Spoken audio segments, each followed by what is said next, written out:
Dear students, मैं आज की इस वीडियो में 3 फ्रेजल वर्ब्स को बताने वाला हूँ जो माध्यमिक परीक्षा 2020 में पूछा गया था इंग्लिश क्वेश्चन में। ओके, तो यहाँ पर और एक चीज़ समझनी है, वो क्या है कि फ्रेजल वर्ब्स जो माध्यमिक परीक्षा में आएंगे उसमें क्वेश्चन किस तरह का होगा, तो वो भी आप लोगों को मैं बताने वाला हूँ इस वीडियो में। ओके, तो क्वेश्चन क्या है देख लेते हैं। Choose the correct phrasal verbs from the list given below to replace the words underline. Write the correct phrasal verbs in the boxes on the right hand side, changing the form where necessary. There is one extra phrasal verb in the list. तो ये है question, तो इसका मतलब समझ लेते हैं। Choose the correct phrasal verbs from the list given below. तो नीचे एक लिस्ट दी गई है, तो उससे जो करेक्ट फ्रेजल वर्ब है उसको चूज करना है। To replace the words underline, और रिप्लेस करना है उसको जो यहाँ पर अंडरलाइन किया गया है, उस फ्रेजल वर्ब को चूज करके अंडरलाइन किए गए वर्ड को रिप्लेस करना पड़ेगा। Right the correct phrasal verbs in the boxes on the right hand side.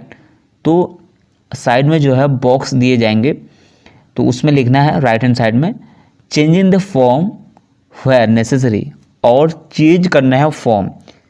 कौन सी फॉर्म? वर्ब की जो सही जो फॉर्म होगा वो चेंज करना है। मतलब क्वेश्चन में वर्ब जिस फॉर्म में होगी उसी फॉर्म में फ्रेजल वर्ब की जो वर्ब है उसको भी उसी फॉर्म में लिखना है।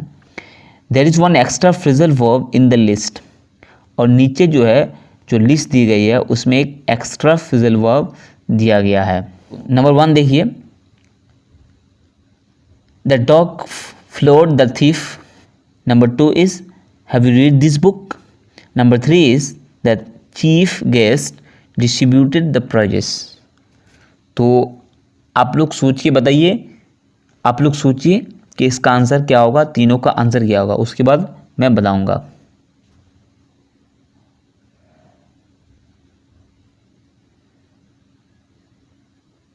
ओके, तो आप लोग सोच लिए कि क्या आंसर होगा। अब मैं बताने वाला हूं answer. The dog flowed the thief. Flowed का मतलब पीछा करना, कुत्ते ने चोर का पीछा किया। तो ये कौन सा टेंस है? पास इंडेफिनिट। तो पास इंडेफिनिट में जो होता है वर्ब टू होता है। तो अब इसका फ्रेजल वर्ब क्या होगा? फ्लोड का वो होगा गो आफ्टर। ओके, तो गो का वर्ब टू क्या होगा? वेंट। तो इसका आंसर हो जाएगा वेंट आफ्टर। ओके, और नंबर 2 है have you read this book. Read, यहाँ पर रीड का फ्रेजल वर्ब लिखना है, तो रीड का फ्रेजल वर्ब क्या होगा? Go through. अब वो लिखना है जिस फॉर्म में है, तो यहाँ पर देखिए have you read this book, तो ये जो टेंस है वो प्रेजेंट परफेक्ट टेंस है। तो प्रेजेंट परफेक्ट टेंस में जो है वर्ब 3 का यूज़ होता है। तो यहाँ पर गो थ्रू में जो गो है ये वर्ब 3 में लिखना है, तो क्या होगा? Gone through. Number 3 is the chief guest distributed the prizes. Chief guest ने प्राइज को डिस्ट्रीब्यूट किया, तो ये भी पास इंडेफिनिट में है, तो यहाँ पर वर्ब टू यूज़ करना है। तो डिस्ट्रीब्यूट का जो फ्रेजल वर्ब है वो क्या है? Give away. तो यहाँ पर जो वर्ब टू में लिखने से क्या होगा आंसर? Gave away. तो आई होप मैंने जो बताया यहाँ पर आप लोग समझ चुके होंगे।